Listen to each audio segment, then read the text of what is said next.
আসসালামু আলাইকুম ওয়ারাহমাতুল্লাহি ওয়াবারাকাতুহু। প্রিয় দর্শক, এক শান্ত ও সবুজ উপত্যকায় বাস করত এক যুবক, নাম তার বিলাল। সে ছিল অত্যন্ত সৎ, পরিশ্রমী এবং আল্লাহভীরু। তার জীবনে চাহিদা ছিল খুব কম, আর আল্লাহর প্রতি কৃতজ্ঞতা ছিল অসীম। প্রতিদিন 5 ওয়াক্ত নামাজ আদায় করে সে আল্লাহর কাছে শুকরিয়া জানাত এবং তার ঈমানকে আরও মজবুত করার জন্য দোয়া করত। কিন্তু মহান আল্লাহ মাঝে মাঝে তার প্রিয় বান্দাদের কঠিন পরীক্ষার মাধ্যমে যাচাই করেন। সেই বছর উপত্যকায় নেমে এলো এক ভয়াবহ দুর্যোগ। টানা কয়েক মাস ধরে এক ফোঁটাও বৃষ্টি হলো না। মাঠঘাট শুকিয়ে চৌচির হয়ে গেল, নদী নালা শুকিয়ে পরিণত হল ধূসর বালুচরে। বিলালের জমিও এর ব্যতিক্রম ছিল না। তার সযত্নে বোনা ফসলের চারাগুলো পানির অভাবে হলুদ হয়ে ধীরে ধীরে মরে যেতে লাগল। বিলাল প্রতিদিন সকালে উঠে আকাশের দিকে তাকিয়ে থাকত এক টুকরো কালো মেঘের আশায়, কিন্তু আকাশ থাকত নির্মেঘ ও পরিষ্কার। সে গভীর রাতে উঠে তাহাজ্জুদের নামাজে দাঁড়িয়ে আল্লাহর কাছে দুহাত তুলে কাঁদত। হে আমার রব, তুমিই তো একমাত্র রিজিক দাতা, তুমিই পারো এই কঠিন অবস্থা থেকে আমাদের মুক্তি দিতে। আমার উপর রহম করো হে আল্লাহ। গ্রামের অন্য কৃষকরা হতাশ হয়ে হাল ছেড়ে দিয়েছিল। কেউ কেউ এলাকা ছেড়ে অন্য কোথাও চলে যাওয়ার কথাও ভাবছিল। তারা বিলালকে এসে বলতো, বিলাল, আর কতদিন অপেক্ষা করবে? দেখছো না সব শেষ হয়ে যাচ্ছে। চলো আমরাও অন্য কোথাও যাই, যেখানে অন্তত দুবেলা খাবারের নিশ্চয়তা থাকবে। বিলাল তাদের কথা শুনত আর শান্তভাবে হাসত। সে বলতো, ভাই, আমি আমার রবের উপর ভরসা রাখি। তিনি নিশ্চয়ই আমাদের জন্য উত্তম কিছু পরিকল্পনা করে রেখেছেন। আমি এই মাটি ছেড়ে কোথাও যাব না। আমার বিশ্বাস, আল্লাহ তার বান্দাকে কখনো নিরাশ করেন না। তার এই কথা শুনে কেউ কেউ তাকে উপহাস করত, বলতো সে পাগল হয়ে গেছে। কিন্তু বিলাল তাদের কথায় কান দিত না। তার মন ছিল শান্ত, কারণ সে জানত তার ভরসার জায়গা কত মজবুত। একদিন যখন তার ঘরে আর এক দানাও খাবার ছিল না, তখন সে শেষবারের মতো তার শুকিয়ে যাওয়া জমিতে গেল। সে দেখল তার সব ফসল মরে কাঠ হয়ে গেছে। এক বুক দীর্ঘশ্বাস ফেলে সে মাটিতে বসে পড়ল। তার চোখে পানি চলে এলো, কিন্তু এবার তা হতাশার নয়, বরং আল্লাহর প্রতি নিজেকে পুরোপুরি সঁপে দেওয়ার। সে মনে মনে বলল, হে আল্লাহ, আমি আমার সবটুকু চেষ্টা করেছি, এখন যা হবে তা তোমারই ইচ্ছা। আমি তোমার সিদ্ধান্তে সন্তুষ্ট। ঠিক সেই মুহূর্তে হঠাৎ করেই ঘটল এক অদ্ভুত ঘটনা। বিলালের জমির এক কোণায়, যেখানে একটি পুরনো গাছের গোড়া ছিল, সে দেখতে পেল মাটির ভেতর থেকে হালকা ভেজা ভাব উঠে আসছে। কৌতূহলী হয়ে সে কাছে গিয়ে মাটি সরালো, আর সাথে সাথেই তার চোখ বিস্ময়ে বড় বড় হয়ে গেল। সে যা দেখল তা ছিল এক চরম পরীক্ষার মাঝে আল্লাহর পক্ষ থেকে পাঠানো এক অলৌকিক ইশারা, যা তার ধৈর্যের বাঁধকে এক নতুন উত্তেজনায় কাঁপিয়ে দিল। বিস্ময়ে হতবাক হয়ে বিলাল দেখল, যেখান থেকে সে মাটি সরিয়েছে সেখান থেকে স্বচ্ছ পানির একটি ছোট ধারা বুদবুদ করে বেরিয়ে আসছে। এই শুষ্ক মৃতপ্রায় উপত্যকায়, যেখানে এক ফোঁটা পানির জন্য সবাই হাহাকার করছে, সেখানে তার নিজের জমিতে পানির উৎস। সে দ্রুত হাত দিয়ে আরও মাটি সরাতে লাগল। যতই সে মাটি সরাচ্ছিল, পানির ধারাটি ততই শক্তিশালী হচ্ছিল। কিছুক্ষণের মধ্যেই ছোট একটি ঝর্ণার মতো পানি বইতে শুরু করল। বিলালের চোখ দিয়ে অঝরে পানি পড়তে লাগল। সে মাটিতে সিজদায় লুটিয়ে পড়ল এবং কাঁদতে কাঁদতে বলতে লাগল, আলহামদুলিল্লাহ, হে আমার রব, তুমি সত্যিই তোমার বান্দার দোয়া শোনো, তুমি মহান, তুমিই একমাত্র সাহায্যকারী। তার মনে হলো এই পানি শুধু তার তৃষ্ণা মেটানোর জন্য নয়, বরং এটি ছিল তার অটল বিশ্বাসের পুরস্কার, তার ধৈর্যের ফল। সে উঠে দাঁড়িয়ে প্রাণ ভরে সেই পানি পান করল। বহুদিন পর এমন মিষ্টি ও ঠান্ডা পানি তার গলা দিয়ে নামতেই যেন তার শরীরের সমস্ত ক্লান্তি দূর হয়ে গেল। সে তার ছোট্ট মাটির পাত্রটি ভরে নিয়ে কুঁড়ে ঘরের দিকে ফিরে গেল। তার মনে হচ্ছিল যেন সে নতুন জীবন পেয়েছে। পরদিন সকাল থেকে বিলাল এক নতুন উদ্যমে কাজে লেগে গেল। সে একটি ছোট নালা তৈরি করে ঝর্ণার পানি তার শুকিয়ে যাওয়া জমিতে পৌঁছে দেওয়ার ব্যবস্থা করল। গ্রামের লোকেরা যখন দেখল বিলাল তার মৃত জমিতে কাজ করছে, তখন তারা অবাক হলো। কেউ কেউ তাকে নিয়ে হাসাহাসি করতে লাগল। একজন বয়স্ক লোক এগিয়ে এসে বলল, বিলাল, কি করছো তুমি? এই মরা জমিতে পানি কোথায় পাবে? বৃথা পরিশ্রম করে নিজেকে আর কষ্ট দিও না। বিলাল শান্তভাবে বলল, চাচা, আমার আল্লাহ আমার জন্য ব্যবস্থা করে দিয়েছেন। লোকটি কৌতূহলী হয়ে তার সাথে জমির দিকে এগিয়ে গেল। যখন সে দেখল বিলালের জমির এক কোণা থেকে সত্যিই পানি বের হচ্ছে এবং সেই পানি দিয়ে সে তার জমিতে সেচ দিচ্ছে, তখন তার চোখ ছানাবড়া হয়ে গেল। সে দৌড়ে গ্রামে ফিরে গিয়ে সবাইকে এই অবিশ্বাস্য খবর দিল। খবর শুনে গ্রামের মানুষজন বিলালের জমিতে ভিড় জমালো। তারা নিজেদের চোখে এই অলৌকিক ঘটনা দেখে অবাক হয়ে গেল। যারা বিলালকে পাগল বলে উপহাস করেছিল তারা লজ্জায় মাথা নিচু করে ফেলল। তারা বুঝতে পারল এটা বিলালের ঈমান এবং আল্লাহর উপর তার অটল ভরসার ফল। গ্রামের মোড়ল এগিয়ে এসে বিলালকে বলল, বিলাল, আমরা তোমার ধৈর্যের পরীক্ষা নিতে গিয়ে ভুল করেছি। আমরা হতাশ হয়ে পড়েছিলাম, কিন্তু তুমি আল্লাহর উপর বিশ্বাস হারাওনি। তোমার এই পানি শুধু তোমার জন্য নয়, এটা পুরো গ্রামের জন্য আল্লাহর রহমত। তুমি কি আমাদের এই পানি ব্যবহার করার অনুমতি দেবে? বিলাল বিন্দুমাত্র দ্বিধা না করে বলল, অবশ্যই, এই পানি আমার একার নয়, এটা আমাদের সবার জন্য আল্লাহর পক্ষ থেকে উপহার। আমরা সবাই মিলে এই পানি ব্যবহার করব এবং আবার আমাদের জমিতে ফসল ফলাবো। বিলালের উদারতায় গ্রামের সবাই মুগ্ধ হল। তারা সবাই মিলে কাজে লেগে গেল। ঝর্ণার পানি দিয়ে তারা নিজ নিজ জমিতে সেচ দেওয়া শুরু করল। অল্প কিছুদিনের মধ্যেই উপত্যকার চেহারা বদলাতে শুরু করল। শুকিয়ে যাওয়া মাটি আবার নরম হলো, আর কৃষকদের মুখে ফুটে উঠল নতুন আশার আলো। কিন্তু শয়তান কি কখনো মানুষের ভালো সহ্য করতে পারে? গ্রামের এক কোণায় বাস করত এক ধনী, লোভী ও হিংসুটে লোক, নাম তার কাসেম। তার অনেক জমি ও সম্পদ ছিল, কিন্তু তার মনে কোনো শান্তি ছিল না। সে সব সময় অন্যের ভালো দেখে হিংসায় জ্বলে পড়ে যেত। যখন সে শুনল যে বিলালের জমিতে পানির উৎস পাওয়া গেছে এবং সেই পানি দিয়ে পুরো গ্রামের মানুষ উপকৃত হচ্ছে, তখন তার মনে হিংসার আগুন জ্বলে উঠল। কাসেম ভাবতে লাগল, একটা সাধারণ ছেলে যার কিছুই ছিল না, সে আজ গ্রামের সবার চোখে নায়ক হয়ে গেল, আর আমি এত সম্পদের মালিক হয়েও কারো চোখে পড়ছি না। এই ঝর্ণা আমার জমিতে হতে পারত, এই সম্মান আমার প্রাপ্য ছিল। এই হিংসা থেকেই তার মনে এক ভয়ঙ্কর ষড়যন্ত্রের জন্ম নিল। সে ঠিক করল, যেভাবেই হোক এই ঝর্ণার দখল তাকে নিতেই হবে। সে বিলালের জীবনকে আবার অন্ধকারে ঠেলে দেওয়ার জন্য এক গভীর চক্রান্ত আঁটতে শুরু করল, যা ছিল বিলালের জন্য ঈমানের আরও এক কঠিন পরীক্ষার পূর্বাভাস। উপত্যকার সবার জীবন যখন ধীরে ধীরে স্বাভাবিক হয়ে আসছিল, কৃষকদের মুখে হাসি ফুটেছিল, ঠিক তখনই কাসেমের মনে হিংসার আগুন দাউ দাউ করে জ্বলে উঠল। সে কিছুতেই মেনে নিতে পারছিল না যে বিলালের মতো এক সাধারণ যুবক গ্রামের মানুষের কাছে এত সম্মান পাচ্ছে। তার লোভী মন তাকে বোঝাতে লাগল ওই ঝর্ণার মালিকানা তারই হওয়া উচিত। একদিন গভীর রাতে কাসেম তার বিশ্বস্ত কয়েকজন লোককে ডেকে পাঠালো। লোকগুলো ছিল নিষ্ঠুর এবং টাকার জন্য যে কোনো কাজ করতে পারত। কাসেম তাদের সামনে তার ঘৃণ্য পরিকল্পনা তুলে ধরল। শোনো, বিলালের ওই ঝর্ণা আমার চাই, কিন্তু সরাসরি দখল করতে গেলে গ্রামের মানুষ আমার বিরুদ্ধে চলে যাবে। তাই আমাদের এমন কিছু করতে হবে যাতে বিলাল নিজেই এই গ্রাম ছেড়ে পালাতে বাধ্য হয়, অথবা সবাই তাকে ঘৃণা করতে শুরু করে। তাদের সর্দার জিজ্ঞেস করল, হুজুর, কি করতে হবে আমাদের? কাসেম বলল, আমরা বিলালের উপর চুরির অপবাদ দেব, এমন এক চুরি যা গ্রামের মানুষ কখনো ক্ষমা করবে না। পরিকল্পনা অনুযায়ী কাসেম তার নিজের কোষাগার থেকে সবচেয়ে মূল্যবান একটি স্বর্ণের হার চুরি করে লুকিয়ে ফেলল। হারটি ছিল তার বংশের ঐতিহ্য এবং গ্রামের সবাই জানত এর মূল্য কতখানি। পরদিন সকালে কাসেম সারা গ্রামে চিৎকার করে বেড়াতে লাগল যে তার সবচেয়ে দামি হারটি চুরি হয়ে গেছে। খবরটি বাতাসের মতো ছড়িয়ে পড়ল। গ্রামের মোড়ল এবং গণ্যমান্য ব্যক্তিরা কাসেমের বাড়িতে ছুটে এলেন।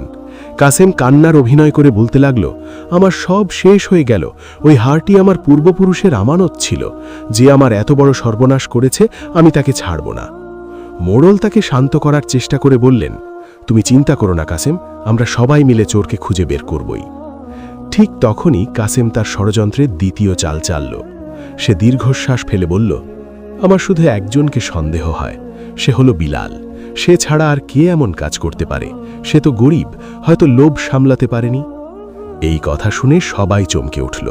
বিলালের মতো একজন আল্লাভীরু ও সৎ যুবক চুরি করতে পারে, এটা তাদের বিশ্বাস হচ্ছিল না।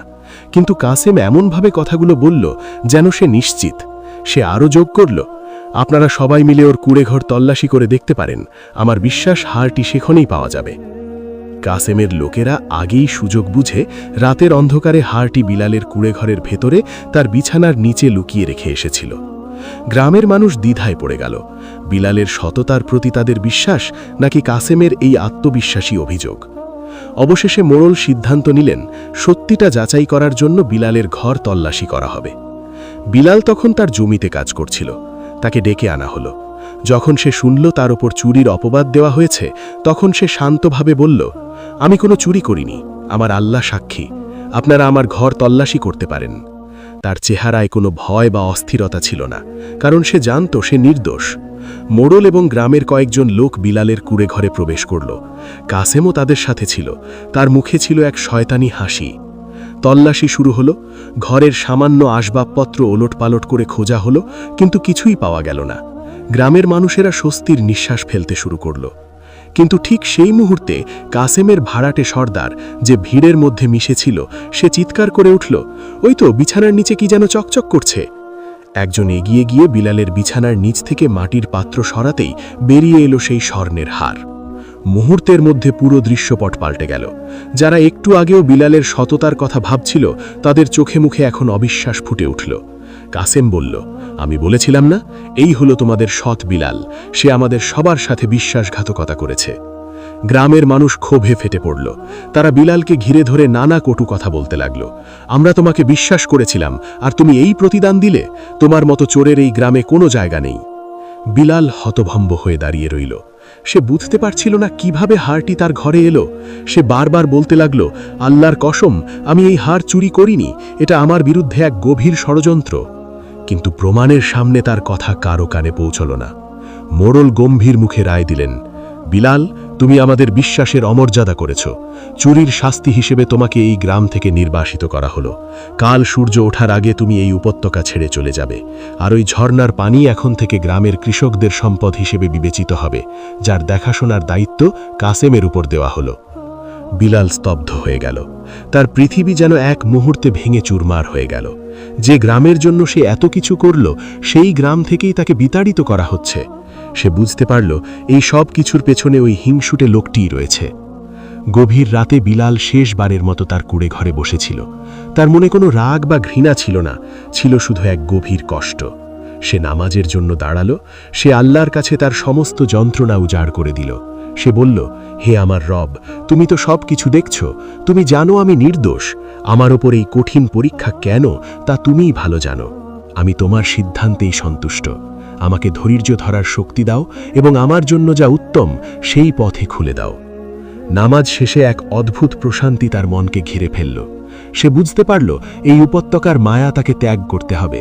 হয়তো এর পেছনেও আল্লাহর কোনো মহান পরিকল্পনা লুকিয়ে আছে।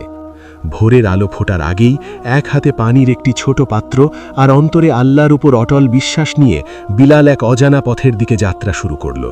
পেছনে ফেলে গেল তার প্রিয় উপত্যকা, তার সাজানো স্বপ্ন আর একরাশ মিথ্যে অপবাদ। তার এই নতুন সফর তাকে কোথায় নিয়ে যাবে তা ছিল সম্পূর্ণ অনিশ্চিত। উপত্যকা ছেড়ে বিলাল এক অনিশ্চিত যাত্রাপথে পা বাড়াল। তার কোনো নির্দিষ্ট গন্তব্য ছিল না, ছিল না কোনো পথের দিশা। তার একমাত্র সঙ্গী ছিল আল্লাহর উপর তার অটল বিশ্বাস। তার সাথে থাকা সামান্য পানিও একসময় শেষ হয়ে গেল। ক্ষুধা ও তৃষ্ণায় তার শরীর দুর্বল হয়ে পড়ছিল, কিন্তু তার মন ছিল শান্ত। যখনই তার পা আর চলতে চাইত না, সে মাটিতে বসে পড়ত এবং আল্লাহর কাছে শক্তি চাইত। সে মনে মনে বলতো, হে আল্লাহ, তুমি আমাকে এই পথে এনেছ, তুমি আমাকে পথ দেখাবে। কয়েকদিন এভাবে চলার পর একদিন দুপুরে সে দূর থেকে ধুলোর ঝড় দেখতে পেল।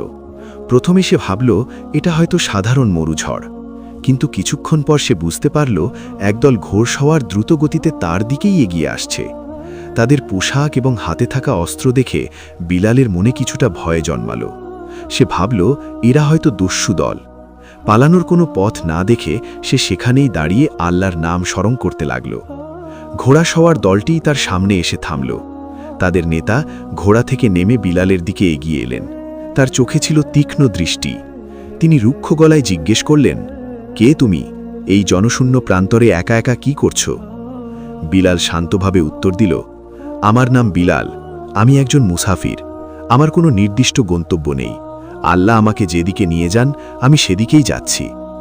লোকটি বিলালের সরল এবং শান্ত উত্তর শুনে কিছুটা অবাক হলেন। তিনি তার আপাদমস্তক পর্যবেক্ষণ করলেন। নেতা আবার প্রশ্ন করলেন, তোমার সাথে কোনো মালপত্র বা সম্পদ নেই? তুমি কি কোনো কিছু থেকে পালিয়ে যাচ্ছ? বিলাল এক মুহূর্ত ভাবল। সে চাইলে তার সাথে ঘটে যাওয়া অবিচারের কথা বলে সহানুভূতি অর্জনের চেষ্টা করতে পারত, কিন্তু সে তা না করে বলল, আমি সত্য থেকে পালাচ্ছি না, বরং মিথ্যার কাছ থেকে দূরে চলে এসেছি।